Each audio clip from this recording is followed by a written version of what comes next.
Բարև ձեզ հայրենակիցներ։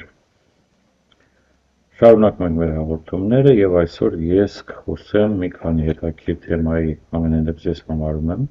հետաքրքիր թեմաների վերաբերյալ։ Դա կլինի նախ եւ առաջ ցեղ հասկացողությունը, ամեն մարդ մի ցեղի ներկայացուցիչ է, բայց շատ քչերը գիտեն, թե դա ինչ է, ինչ հնարավորություններ ունի եւ ինչ է իրենից ներկայացնում։ Երկրորդ մասում ես կխոսամ այն մարդկանց մասին, որոնց կարելի է անվանել մի բառով իբրև անձնավորություններ, որոնք ասենք ավելի շատ նման են քեզ խանգարող մարդկանց եւ նրանք ասենք քո ճակատագրի եւ քո կյանքի ուղղության ժամանակ խանգարում են եւ ես ուզում եմ բացատրեմ, թե ինչպես կարելի է նրանց բացահայտել եւ իհարկե որոշողը դուք եք, բայց ցանկալին կլինի, որ նմանատիպ մարդկանցից մնաք հեռու։ Եվ երրորդ մասում ես կխոսեմ ձեր հարցերի պատասխաններին մանավանդ վերաբերված նախորդ հաղորդումից, որտեղ խոսեցինք գերեզմաններում ինչ կարելի է եւ ինչ չի կարելի։ Եվ այսինքն սկսում ենք։ Միջև սկսելը ես ուզում եմ ասեմ այն մարդիկ, ովքեր կցանկանային մեզ լայքով նշանակեն եւ բաժանորդագրվեն մեր ալիքի վրա, ես շատ երախտապարտ կլինեմ, խնդրում եմ դա անել, եթե կարող եք, եւ ուզում եմ նորից հիշեցնել, որ ես հիմա գտնվում եմ Միացյալ Նահանգներում, շատերը կարծում որ ես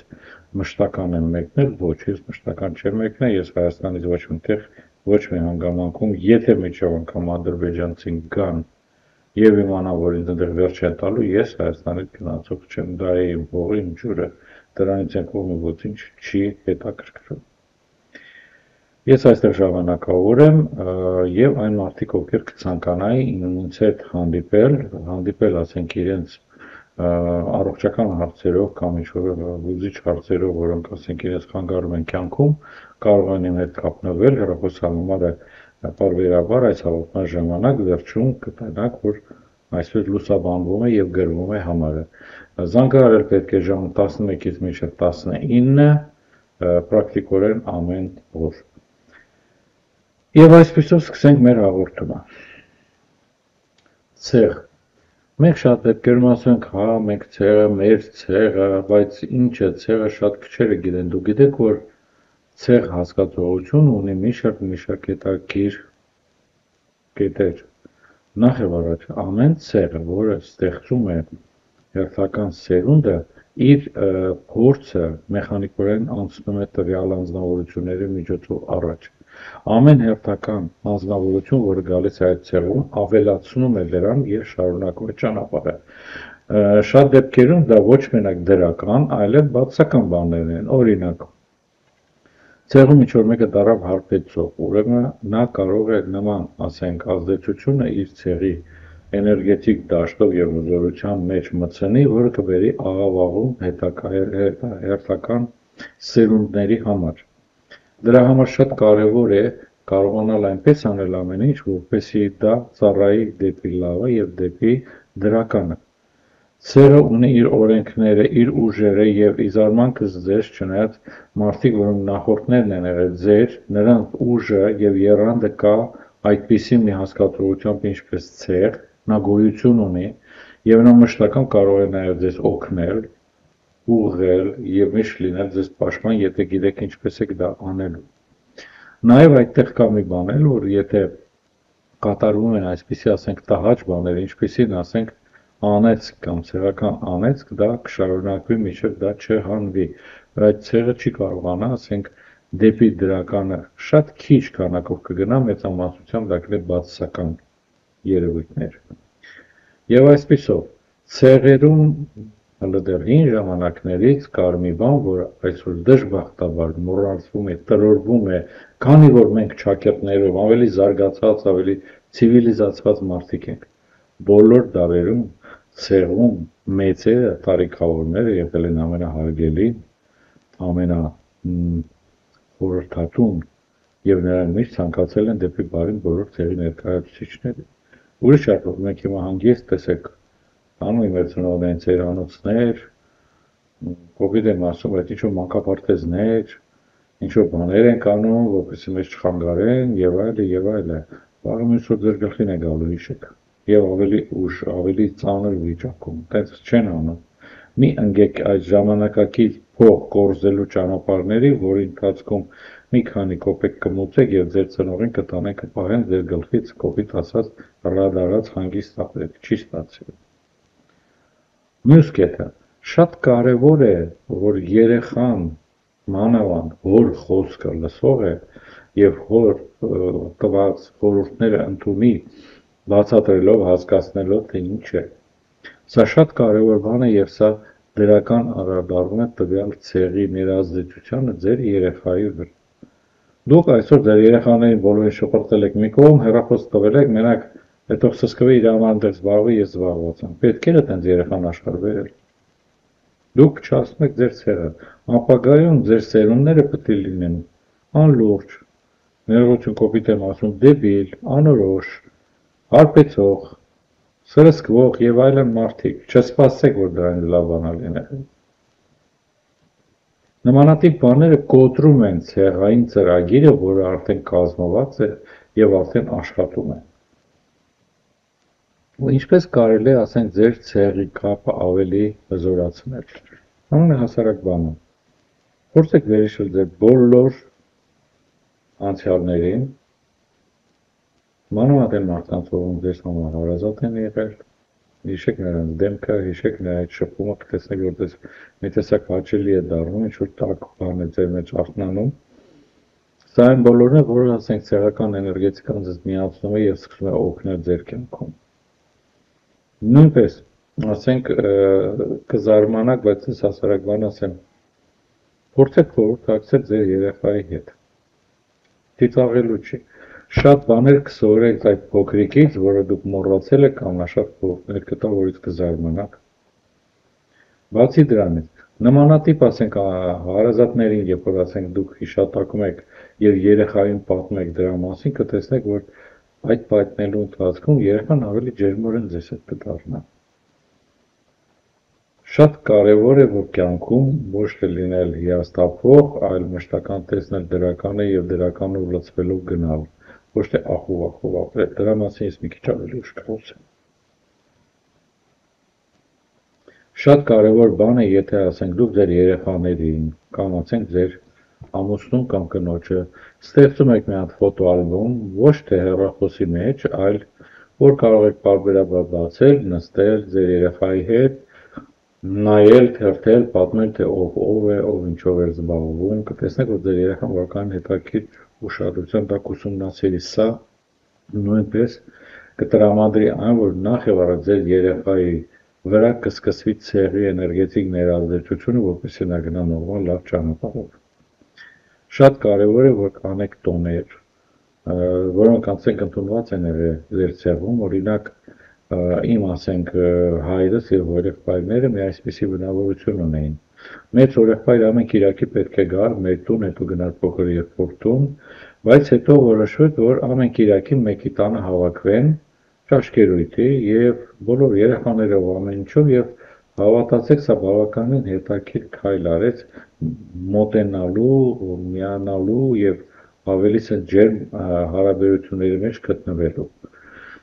Խորհուրդ եմ տալիս անել, նմանատիպ, ասենք, թեկուզ տոներ ինքներդ կազմակերպեք եւ տեսեք, որ սա մենակ կօգնի ձեր ընտանիքը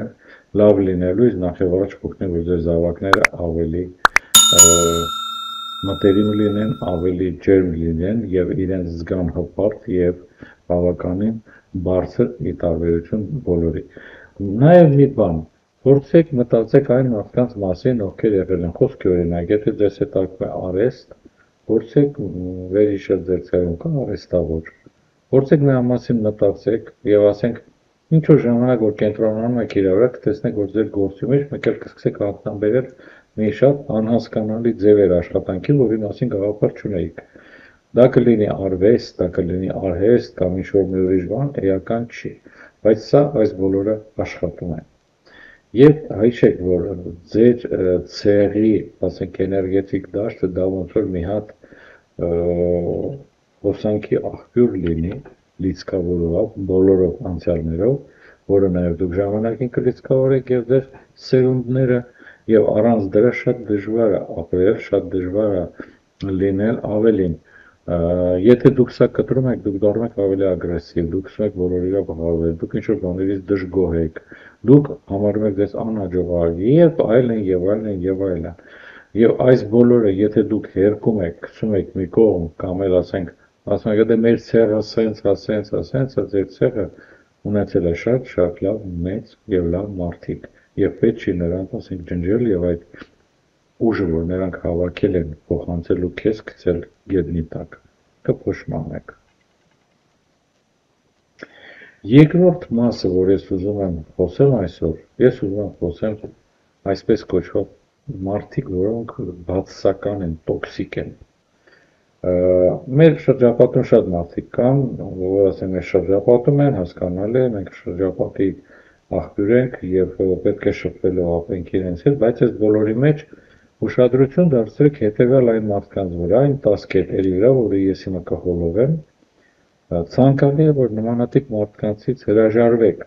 բայց եթե չկարողանաք հրաժարվել, իհարկե դուք եք որոշողը, բայց եթե չկարողանաք հրաժարվել, փորձեք ինչ-որ ձևով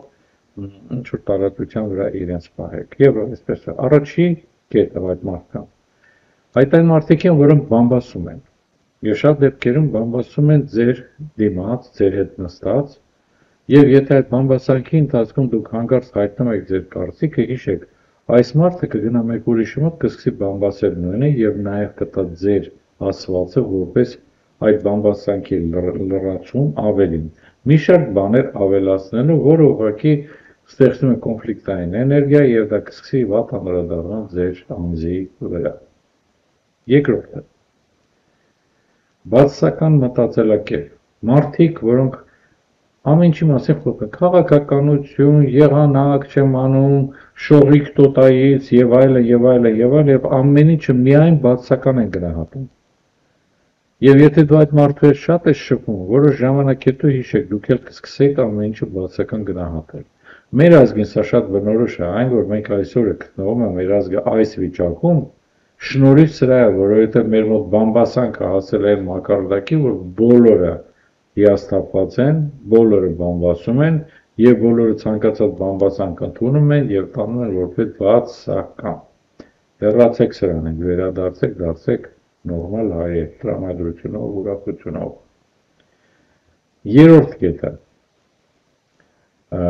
Մարդիկ կան, որոնք եթե դու ինչ-որ բան ես նախատեսում անես եւ չգիտես ինչու մենք այդ բնավորություն ունենք, որ փորձում ենք կիսվել, լսել կարծիք, թե ով ինչ կարծիք կասի ձեր մտքի վերաբերյալ։ Կան մարդիկ, որոնք ինչ էլ ասեք, թե ասեն դրական չասեն, չէ, դա լավ չի լինի, դա չի ստացվի, որովհետև սենց մի հատ դրական բան չի ասի։ Փորձեք այդ մարդկանցից հեռու մնացեք, որովհետև նա կոտրում է ձեր հետաքրքիր դրական միտքը, որ ուզում եք դնեք, դա կլինի բիզնես, դա կլինի անձնավորություն, որին ուզում եք հետ ընտանիք կապեք եւ այլն։ Չորրորդ կետ։ Միգուցե որոշել ես փոխես կյանքդ, դադարում ես խմել, ծխել, սկսում ես զբաղվել, ասենք, հատուկ մարմնամարզությամբ,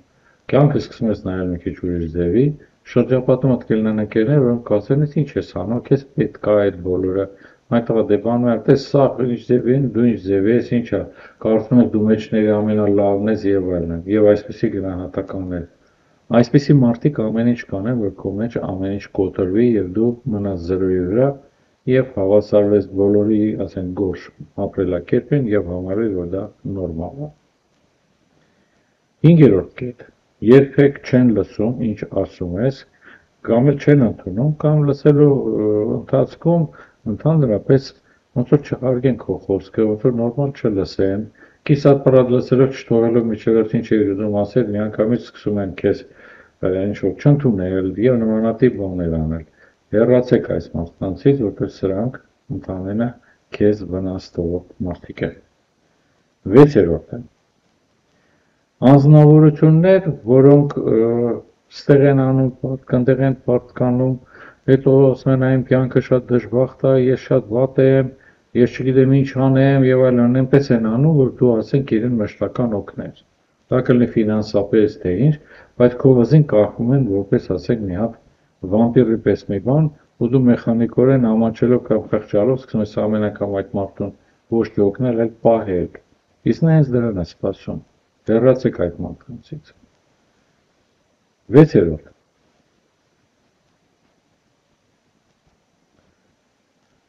Կամ կներեք, այս 6-րդն է, ես մյուսը ասեմ, ուրեմն 7-րդը։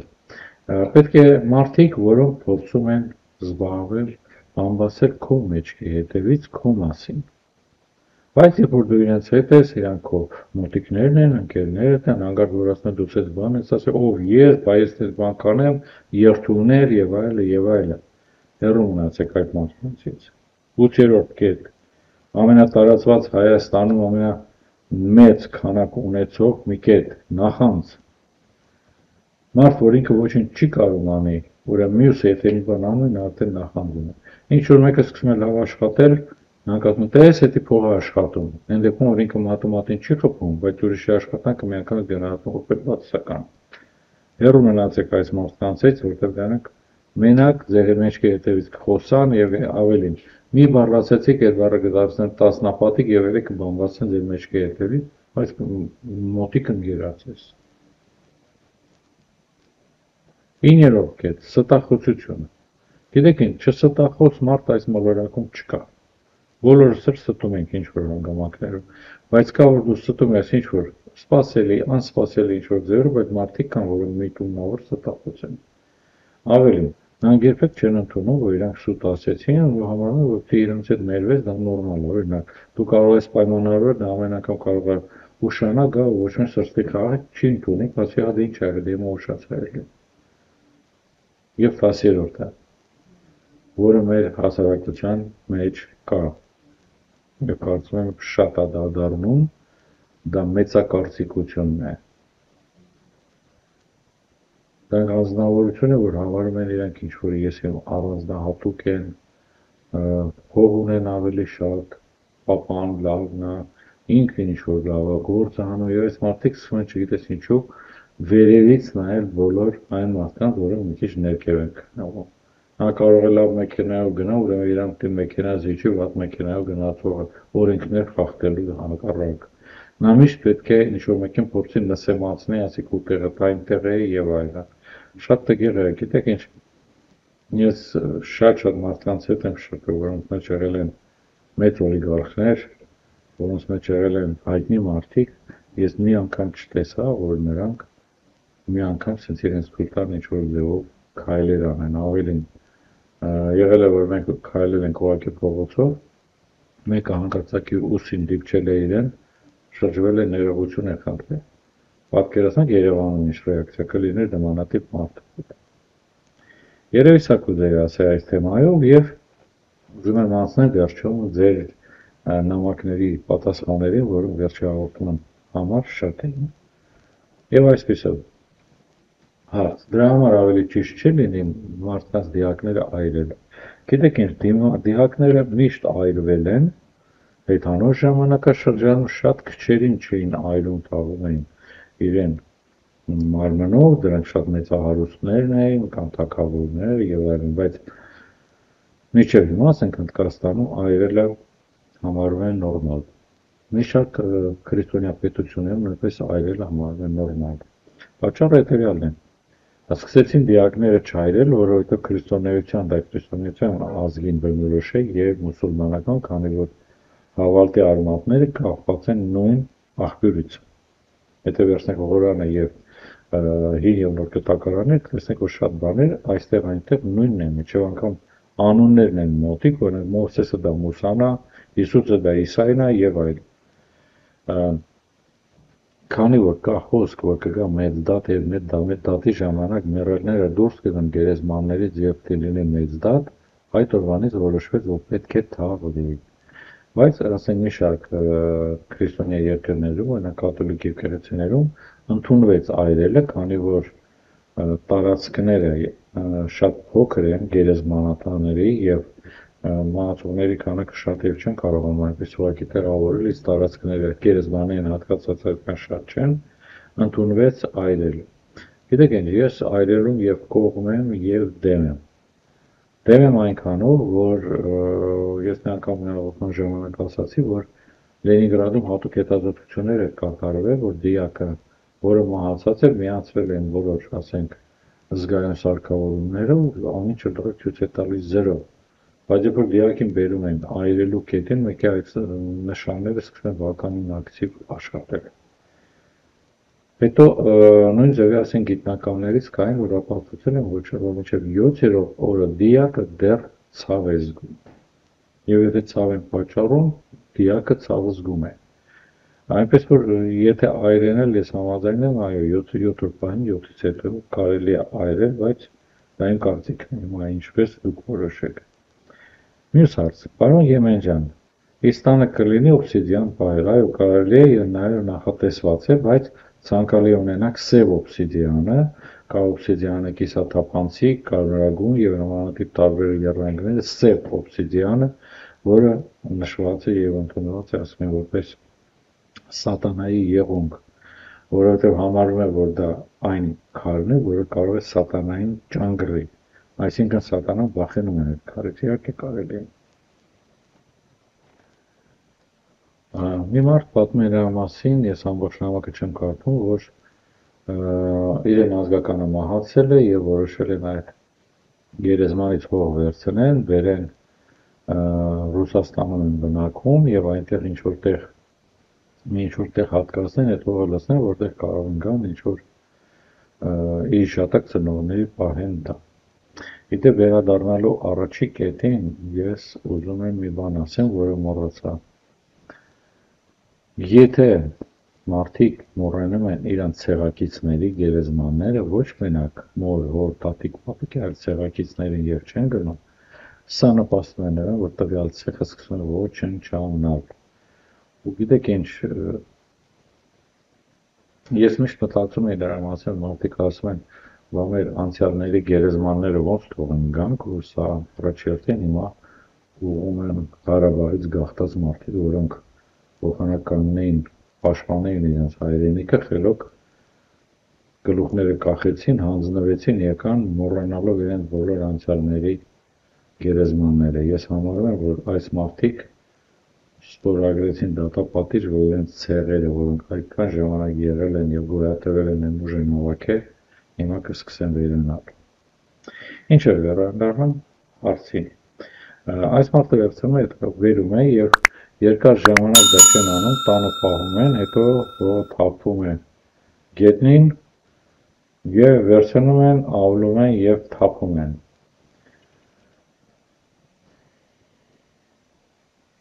Այդպես բան չի կարելի անել։ Նախ ոչ մի դեպքում ես 100 անգամ ասել եմ եւ շեշտել եմ, մի անգամ կշեշտեմ նաեւ մի նամակի, որը մի քիչ ուշ ինձ դիմում է, գերեզմաններից ոչինչ չի կարելի բերել տուն, ոչինչ։ Մարդիկ կան վերցնում են, խունկը հանում է գրպանից, դնում է գետնին կամ սեղանին, այդ խունկը վառում են, ծանրանում, վերջնում այլ դնում է գրպանը գալիս ատում։ Եթե գրպանիցդ մի բան հանել ես, մի բան կպավ գերեզմանատան հողին, արդեն ձեռք տալ չի կարելի տուն բերել։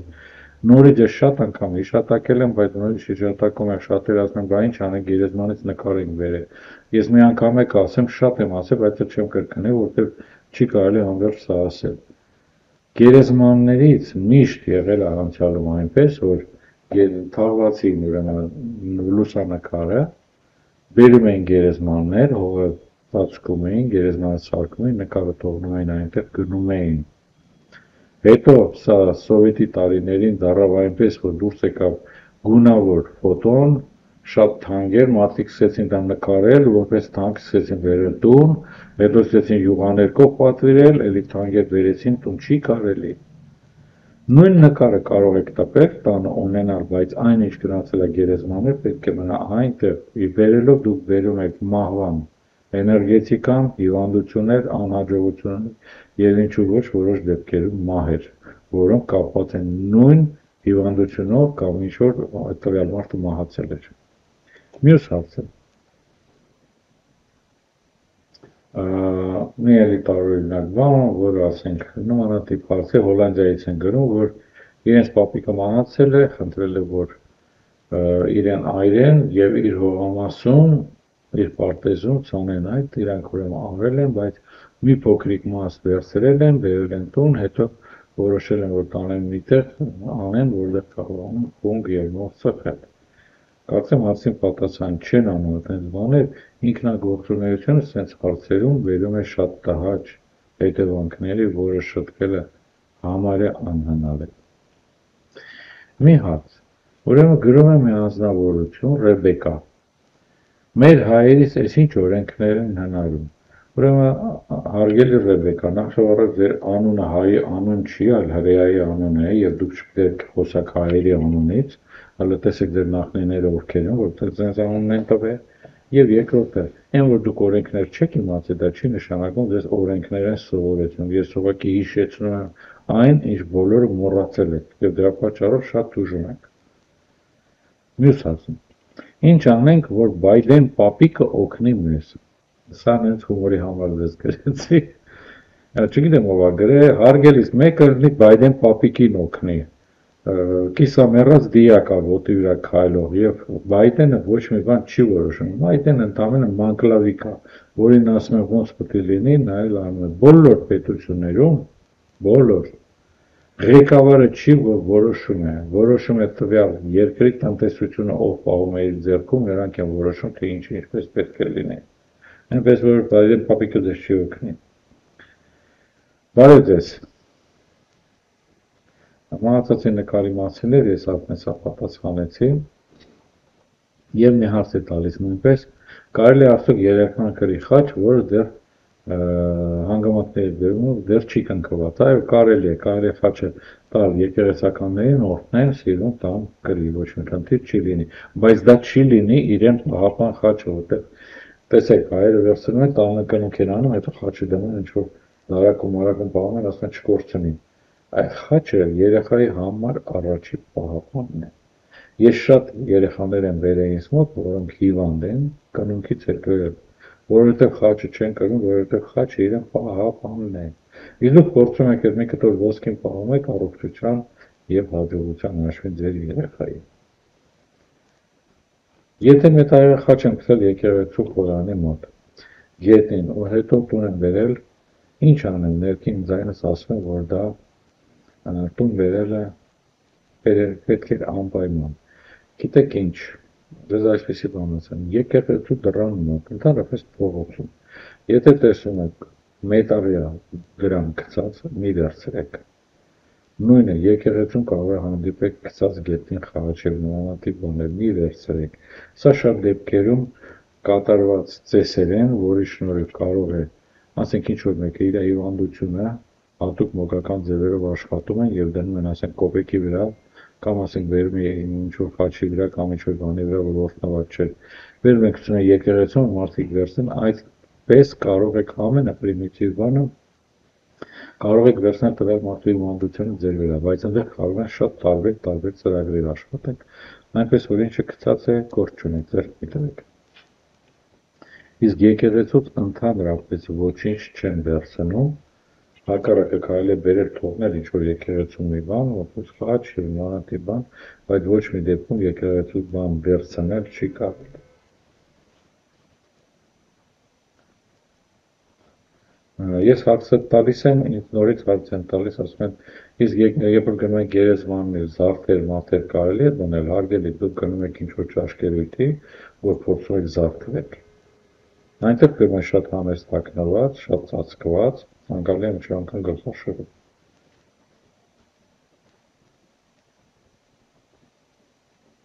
Մի մարդ շեշտում է, որ Աղբեկում գերեզմանոցի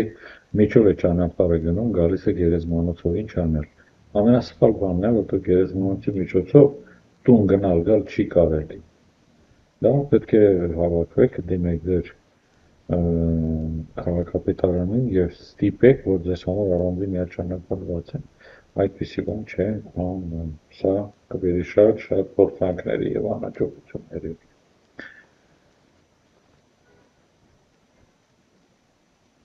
Պարոն Եմենյան, չեք ասի ինչքանով վատ բան է, որտեղ մարդը կա, բայց քարը արդեն գերեզմանի վրա ու նկարը դնում են ողջ ժամանակ։ Գիտեք ինչ, քարը կարելի է դնել, բայց նկար, անուն, տարեթիվ եւ նմանատիպ բաներ չի կարելի գրել, որովհետև դուք դրանով կնպաստեք, որ այդ մարդը ավելի կարճ ապրի։ Արոն Եմեջանից, եթե Հիսուսին չխաչեին, պատժամիջոցը ուրիշ ձևի իրականացվել, ինչն ենք պաշտելու, ինչ ընդհանրապես իմ կարծիքով խաչը չարի հաղթանակի սիմվոլ է։ Խեղճ Հիսուսն տանջվել է խաչի վրա, իսկ մենք պաշտում ենք։ Ուրեմն սկսենք հետևյալից։ Խաչը որպես օգնական, որպես մի սպეციფიկ սիմվոլ, որը մարդկանց օգնում է, հայտնի է դեռ հին Եգիպտոսից։ Եվ նա նշանակում էր մարդու ընդհանուր պաշտպանողություն եւ իր էներգետիկ դաշտը բալանսի մեջ պահելու եւ առողջություն պահելու։ Եթե խոսում ենք Հիսուսի մասին, չէ, այդպես չի, բայց ամեն դեպքում պետք է հասկանալ, որ ես հիշում եք միշտ ասացի, խաչը պետք է կրել, բայց ոչ թե վրան լինի Հիսուսը խաչված, որտեղ այդ դեպքում դուք ստանում եք Հիսուսի տանջանքի էներգիան եւ ձեր մոտ կյանքում ոչ մի բան նորմալ չի լինի։ Այդ իսկ պատճառով պետք է խաչը կրեք, կնունքի խաչ եւ ամեն ինչ առանց Հիսուսին վրան խաչված։ Իսկ խաչը միշտ եղել է նաեւ Հիսուսից հետո սկզբնական առաջին նշանը քրիստոնեության, որ կար դա ձուկն էր։ Հետո նոր ձգից հետո փոխվել դեպի խաչ եւ խաչը համարվում է փրկության եւ պահպանության նշան։ Եվս մի հարց, Արոն Եմեջան, ասացեք խնդրեմ, ինչու չի կարելի տղամարդու թաղմանը մասնակցել կանանց։ Ուրեմն ինչպես հարցը ասել է, նույնիսկ ձեզ հիշեցնում, որ հեռախոսահամարը վերոտակը երևում է, դա այն համարն է, որ այն մարդիկ, ովքեր կցանկանային օգտվել իմ ծառայություններից, կարող են զանգահարել այդ համարով ժամը 11-ից մինչև 19 ամեն օր եւ գրանցվել հանդիպան։ Եվ այսպիսով հարցը ինչու կանանց չի կարելի մասնակցել տղամարդու թաղմանը։ Ուրեմն ասեմ ձեզ, մենակ տղամարդու չէ, Հայաստանում կամաց դառավ այսպեսի մի հանդատ, որ թաղման ժամանակ տղավարկավորեն կանանց հեռու են տանում, համարելով, որ ավելի հումանիստորեն կլինի, որ կանայք չմասնակցեն։ Հնում նմանատիպ բան չկար, ես հիշում եմ երեխա ժամանակներից միջապատային տարիներին բոլորը մասնակցում էին, ոչ մի տեղ խնդիր չկար, եւ ես համարում եմ, քանի որ մենք մի քիչ ունենք թիթիզություն ու փորձում ենք ուրիշներից մի բան վերցնենք, նման բան անում են մուսուլմանները, բայց ոչ քրիստոնյաները եւ ոչ մի երկրում, ոչ մի բանում չեն անում, որ քրիստոնյանք պետք է հեռու մնան, մանավանդ ոչ միայն տղամարդու, այլ ընդհանրապես հողարկավորությունից։ Համարում եմ սխալ եւ թիթիզ մի բան, որը ըստ ասենք բնավորությունների անում են։ Խնդրում եմ պատասխանեք, մի քանի հիվանդություններ նշեցիք, որ չի թույլատրվում բուժել։ Դա ոչ թե մի քանի հիվանդություններ են, այլ կան մարդիկ, որոնց բժշկել չի կարելի։ Կան մարդիկ, որոնք հիվանդությունը ստացել են տեղովին, որպես պատիժ, եւ փորձել տվյալ մարդկանց բժշկել, դա նշանակում է, որ տվյալ հիվանդությունը դուք կքաշեք ձեր վրա։ Ինչ է նշանակում, որ գերեզմանատան դռան վրա կանաչ թերթի լենտով բանցիկ է կապված, ինչ է դա նշանակում։ Սա նշանակում է, որ ինչ-որ մեկը